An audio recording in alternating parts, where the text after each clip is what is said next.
You thought you knew everything about Hollywood's golden age? Think again. Behind the glittering premieres and carefully crafted publicity shots, there existed another Hollywood. One where some of the most talented women in entertainment history lived double lives. In our last video, we revealed 13 stars whose true stories were buried beneath studio propaganda and societal pressure. But that was just the beginning. Today, we're diving deeper into the shadows of old Hollywood to uncover 13 more extraordinary women who defied expectations, risked everything, and loved who they wanted to love, despite the studio's desperate attempts to keep their secrets hidden forever. From television's most beloved witch to Oscar's very first leading lady, these women weren't just talented performers. They were masters of deception in an industry built on illusion. By the end of this video, you'll understand just how far the Hollywood machine would go to protect its investment, and how these remarkable women managed to find authentic connection in a world determined to deny their truth. Agnes Moorehead dominated television screens as the sharp-tongued, imperious mother-in-law Endora on Bewitched. With her striking features, theatrical voice, and impeccable timing,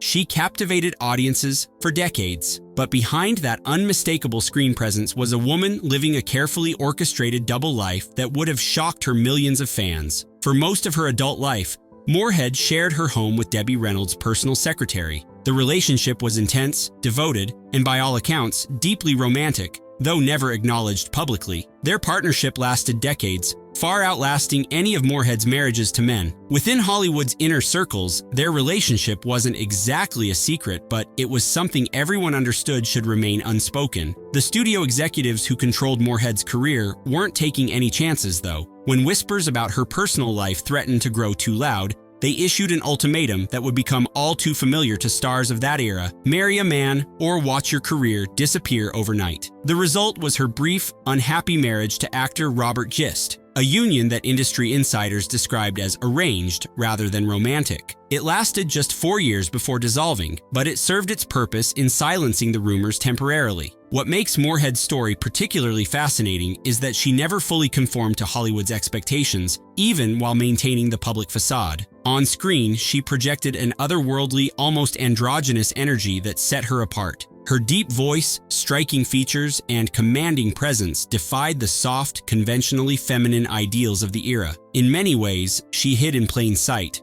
allowing her extraordinary talent to distract from questions about her private life. When Moorehead passed away in 1974, she left the bulk of her estate not to any of her former husbands, but to her longtime female companion, a final acknowledgement of the relationship that had sustained her through the artifice of Hollywood life. But Moorehead wasn't the only star hiding in the spotlight of early Hollywood fame. While Agnes Moorehead was building her career, Janet Gaynor had already secured her place in Hollywood history. In 1929, she became the first ever recipient of the Academy Award for Best Actress, recognized for her performances in 3 silent films. Her screen persona was the epitome of wholesome femininity, delicate, vulnerable, and seemingly made for the romantic leading men who would sweep her off her feet. Off-screen, however, Gaynor's most significant relationship was reportedly with costume designer Mary Martin. Their connection stretched across decades, a partnership built on mutual respect, shared ambition,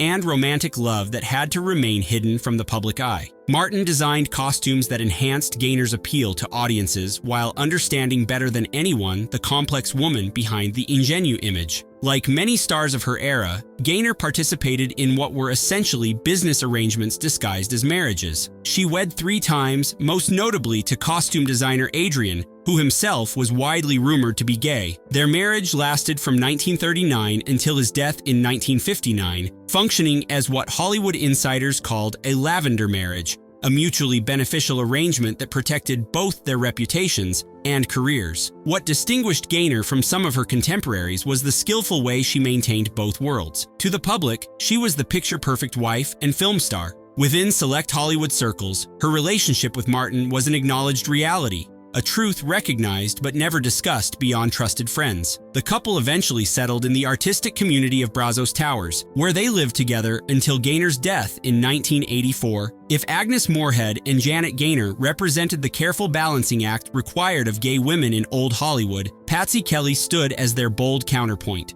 A comedic actress with impeccable timing and a brash persona, Kelly made her name in a series of short films opposite Thelma Todd before becoming a reliable supporting player in feature films throughout the 1930s and 40s. What separated Kelly from many of her contemporaries was her relative openness about who she was. She lived with actress Wilma Cox for over 4 decades in a relationship that, while never explicitly labeled in the press, wasn't particularly disguised either. Within the industry, Kelly's sexuality wasn't so much a whispered rumor as it was an understood fact. She was known for her masculine appearance and made little effort to conform to feminine stereotypes of the day. In a rare moment of candor for the era, Kelly once told a reporter from Motion Picture magazine, "I'm a lesbian and not ashamed of it." The quote never made it to print. Studio fixers made sure of that, but it represented Kelly's remarkably forthright attitude in an era when such honesty could end careers instantly. The studios, predictably, weren't thrilled with Kelly's refusal to play by the rules. While they couldn't force her into a sham marriage, they did limit the roles she was offered,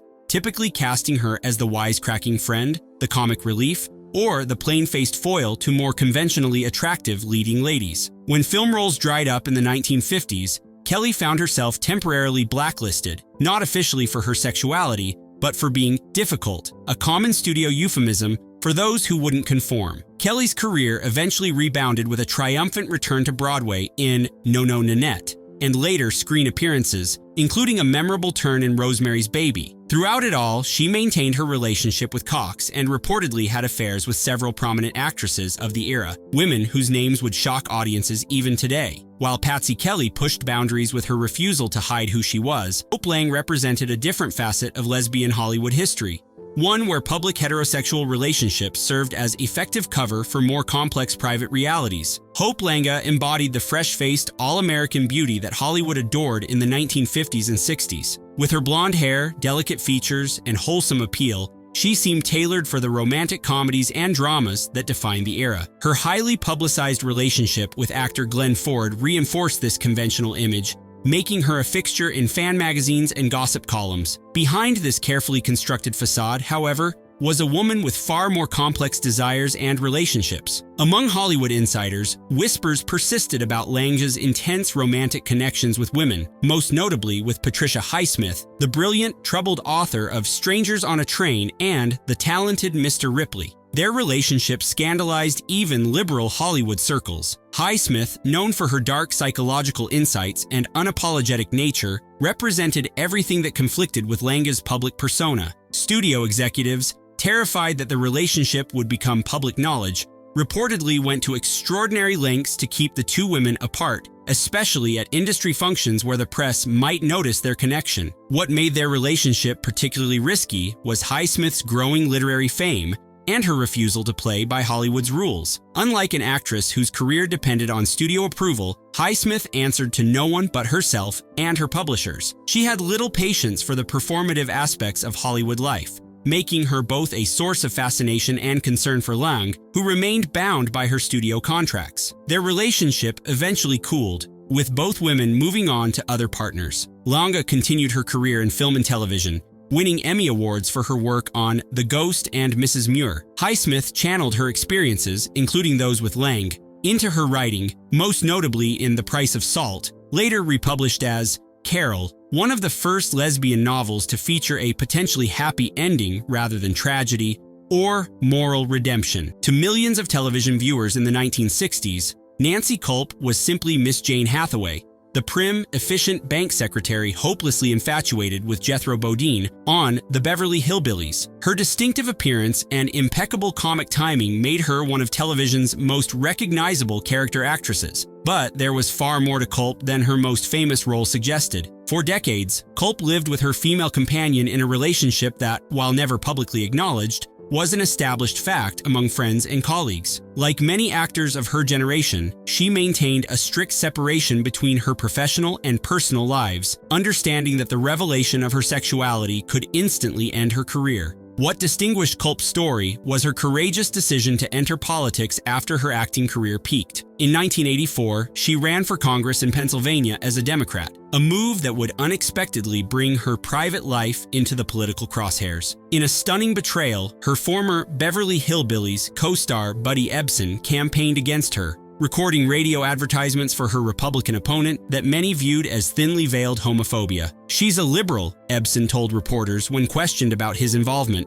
"I've always been a Republican." But those who knew both actors suggested a deeper, more personal animosity fueled by Ebsen's discomfort with Culp's sexuality, something he had apparently barely tolerated during their years working together. Culp lost the election, and while she never publicly discussed her sexual orientation, she responded to a reporter's question about being called gay with remarkable dignity. "I've never confirmed nor denied anything about my private life, and I don't intend to start now." The political defeat was bitter, but Culp returned to California and lived the remainder of her life on her own terms, continuing her relationship away from the spotlight. In the 1930s, few stars shone as brightly as Kay Francis. As Warner Brothers' highest-paid actress, she epitomized sophisticated elegance with her dark hair, distinctive speech pattern, including a charming difficulty pronouncing R's, and impeccable fashion sense. Her films often cast her as worldly, independent women navigating complex romantic entanglements